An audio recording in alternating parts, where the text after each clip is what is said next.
Halo, assalamualaikum warahmatullahi wabarakatuh. Ketemu kembali tentu saja di channel kita, Kutawarta Channel. Nah, kawan-kawan, untuk kali ini kita akan mencoba melakukan kegiatan supervisi yang diadakan di kelas 3 yang dibawakan oleh ibu guru kita, Ibu Ino.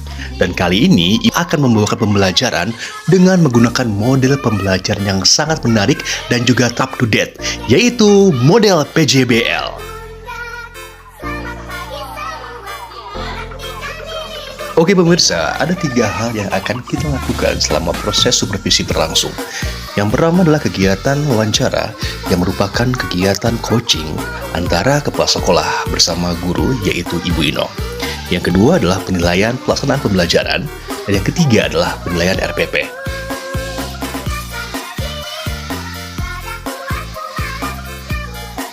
Oke pemirsa, kita akan langsung melihat bagaimana proses kegiatan KBM yang dibawakan oleh Ibu Ino. Dan ini dia liputannya.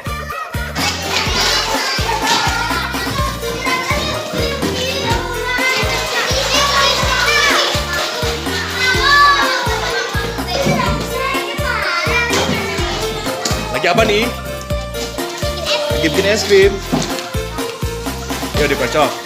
Bisa gak?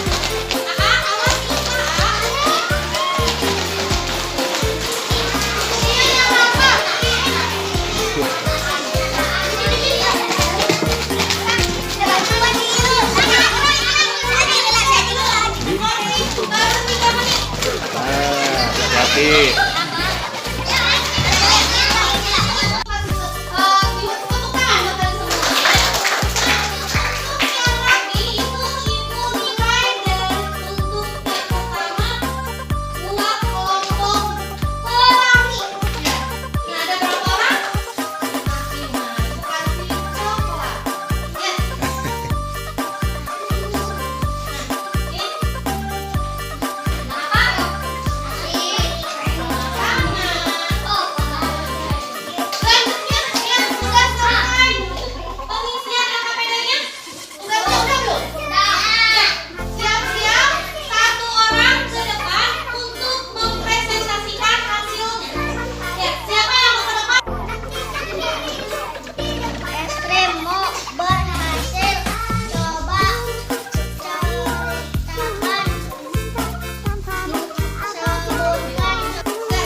Ibu, selamat pagi.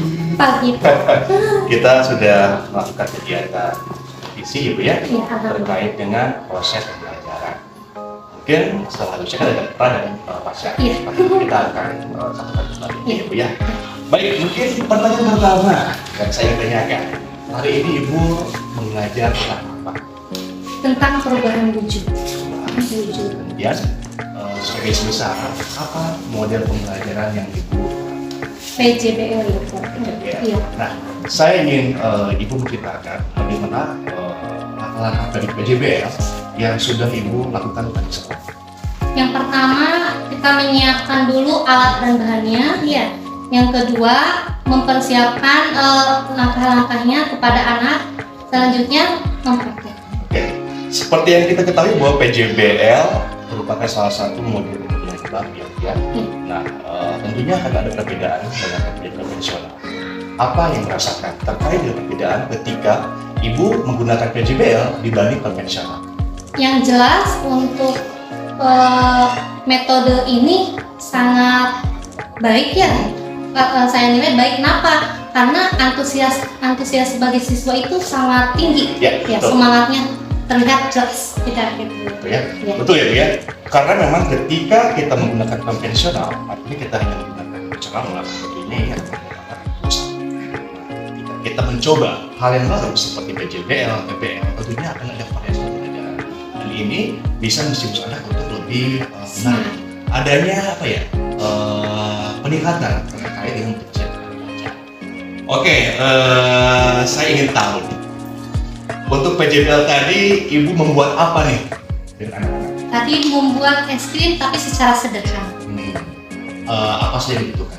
Tadi yang dibutuhkan yang pertama tempatnya, ya kalau di sini tadi anak-anak menggunakannya keler ya, bisa sebetulnya bisa sama plastik bebas. Yang kedua mungkin susu, bahannya ya susu, menggunakannya rata-rata susu kotak ya, susu yang sudah manis, jadi tidak menggunakan lagi gula. Selanjutnya ada es batu, ada garam, sama untuk lap ya, anduk untuk menetralisir dinginnya. Berarti ini ada kaitannya dengan pembelajaran IPA ya, IPA dan juga Generation. Iya. Nah, saya ingin Ibu menyampaikan, sebetulnya indikator apa sih yang Ibu pilih saat ini? Indikatornya yaitu mengidentifikasi perubahan wujud dari cair ke padat. Itu untuk mata pelajaran? Bahasa Indonesia. Kalau di kelas bawah nggak ada IPA. Oh iya, itu kelas 3 ya? Nah, iya. Nah, kemudian yang kedua ada PKN ya? Ada PKN. Nah, apa indikator yang dipilih? Indikatornya yaitu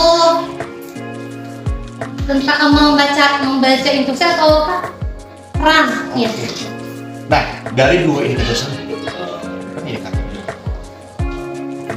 Iya. Nah, saya ingin Ibu menyampaikan tujuan pembelajaran yang Ibu tetapkan yaitu menjadi indikator tersebut. Ya, yang pertama dengan tujuan pembelajaran yang pertama yaitu dengan membaca instruksi siswa dapat melakukan percobaan secara urut. Ya. Yang kedua, siswa dapat mengidentifikasi perubahan wujud.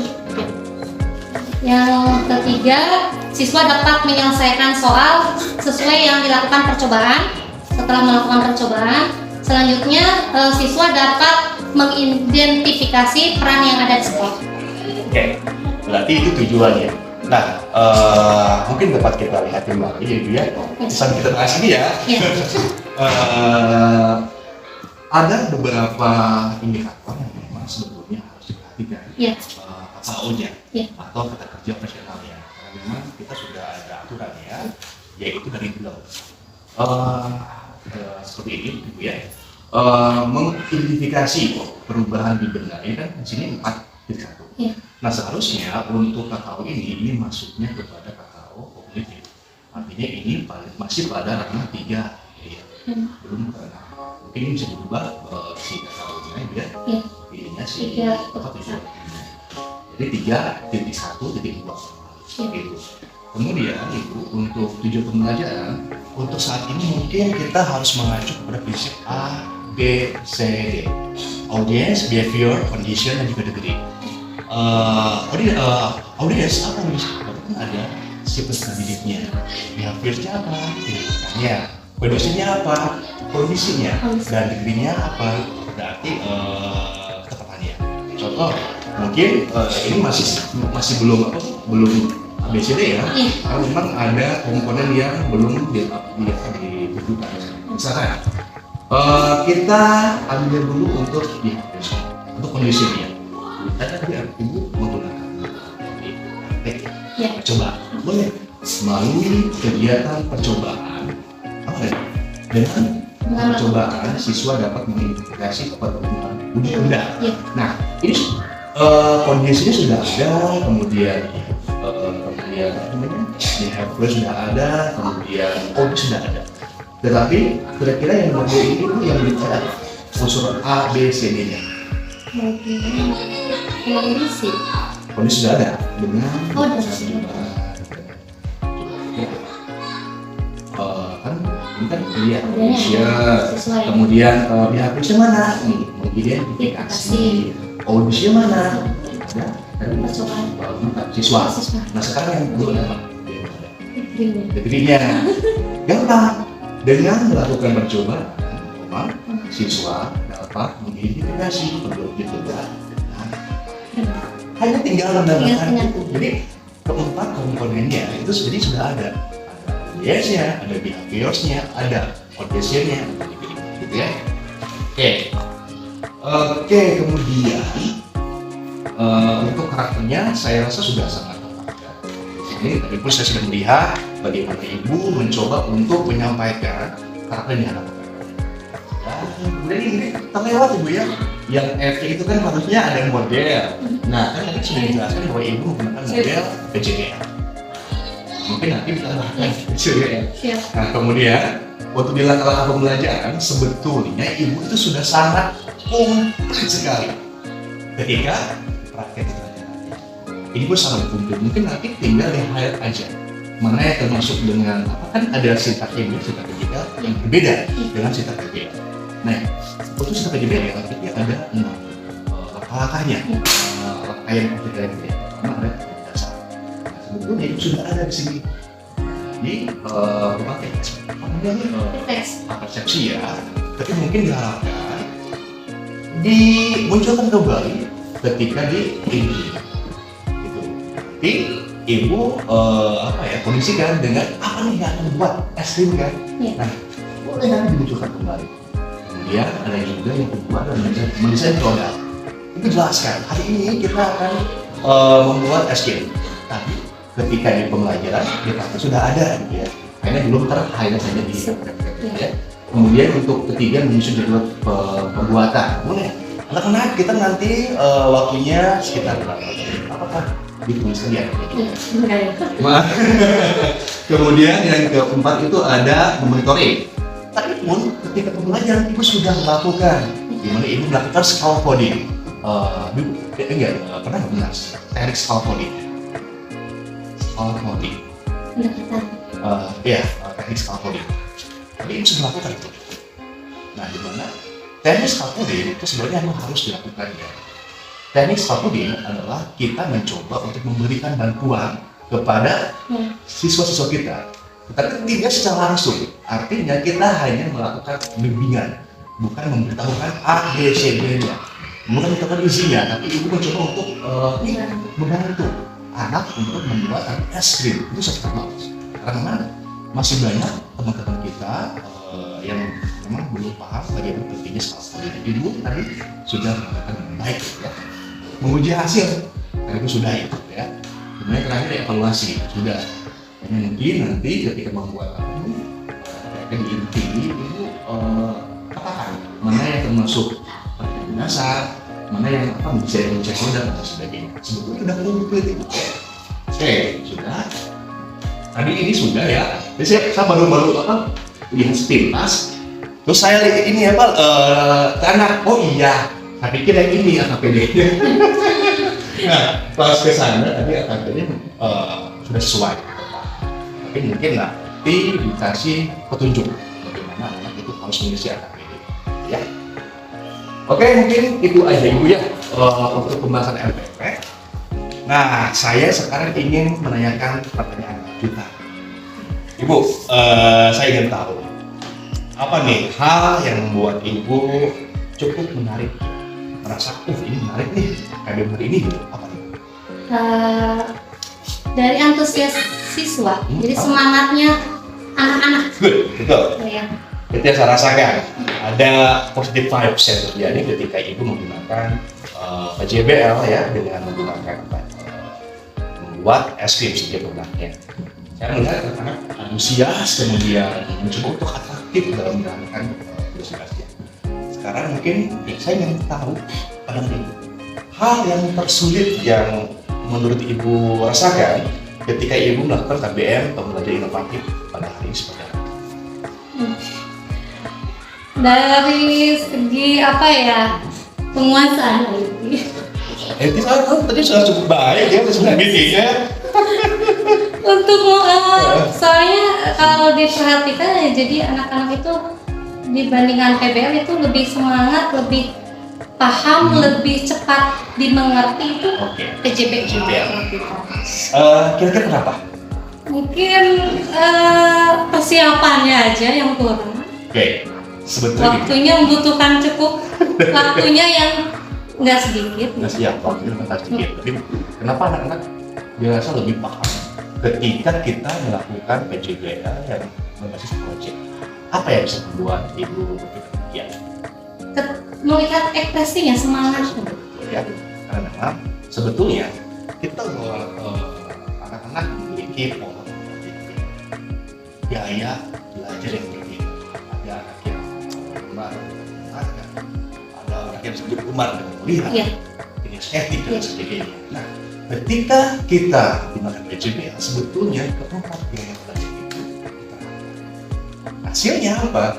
Anak-anak di sini secara langsung ibu sudah menerapkan pembelajaran berdiferensiasi dan hasil akhirnya anak-anak lebih mudah memahami apa yang dijelaskan. Ya. Oke, pertanyaan terakhir mungkin saya ingin ibu mengatakan bahwa apa nih kira-kira yang harus ibu tingkatkan dalam proses Metode pembelajarannya. Jadi metode berdiferensiasi ya. Jadi metode yang berbagai metode diterapkan. Oke. Jadi ada pendekatannya, ada jadi itu Oke. saya rasa cukup efisien gitu. Keinginan untuk mencoba memvariasikan metode yang nanti ibu akan itu tadi sudah cukup kreatif ya, ibu ada konvensional masih sangat penting ibu ya. Bukan berarti kalau kita hilangkan, tapi memang masih sangat penting untuk apa? Untuk menunjang sisi dari teorikalnya. Gitu. Hanya saja mungkin saat ini di abad 41 kita membutuhkan metode yang lebih variatif ketika kita mengajar ya. Oke ibu, terima kasih banyak untuk hari ini. Oke. Wow, benar dong bu ini. Ini mungkin hasilnya ibu ya. Ibu bisa lihat ini ada lembar survei siswa. Dari sini ibu dapat melihat respon siswa itu sangat senang. Kita lihat bahwa love di sini lebih muncul dibanding artinya secara pembelajaran itu sudah sangat baik. Kemudian kita juga akan melihat sebagai ini ya, sebagai ini ya.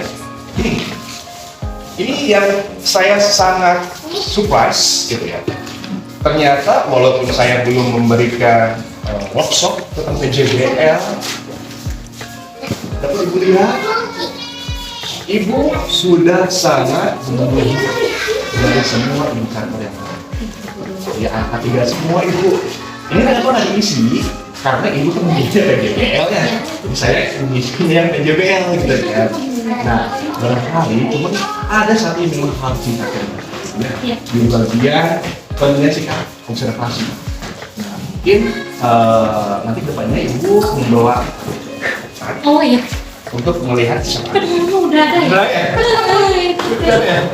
Di nama itu udah Gitu ya? tapi nggak dipraktekkan. Praktikan aja ya guys. Nah, Lalu ada bapak. jadi semua itu perfect dan makanya bilang kan sudah mendekati sempurna ya. Mungkin ini lupa aja. Motivasi dari bapak.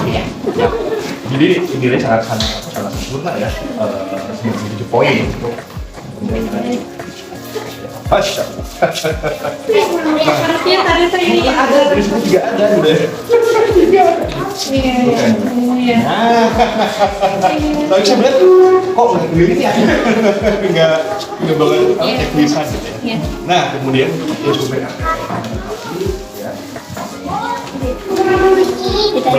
ya tadi kan sudah dibahas ya apa namanya indikator kemudian ya indikator yang memang harus tapi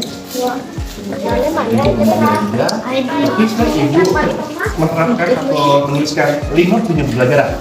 Artinya minimal indikator 5. Artinya tujuan pembelajaran itu minimal ada 5.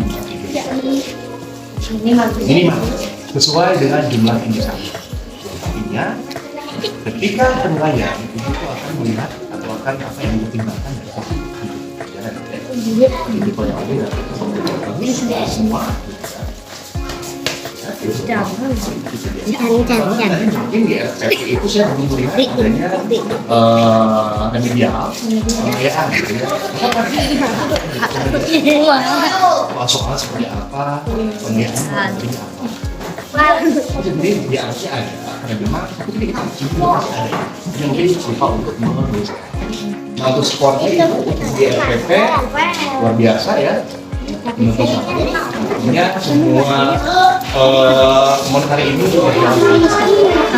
tapi tetap bimbingan Ibu, kita sama-sama belajar.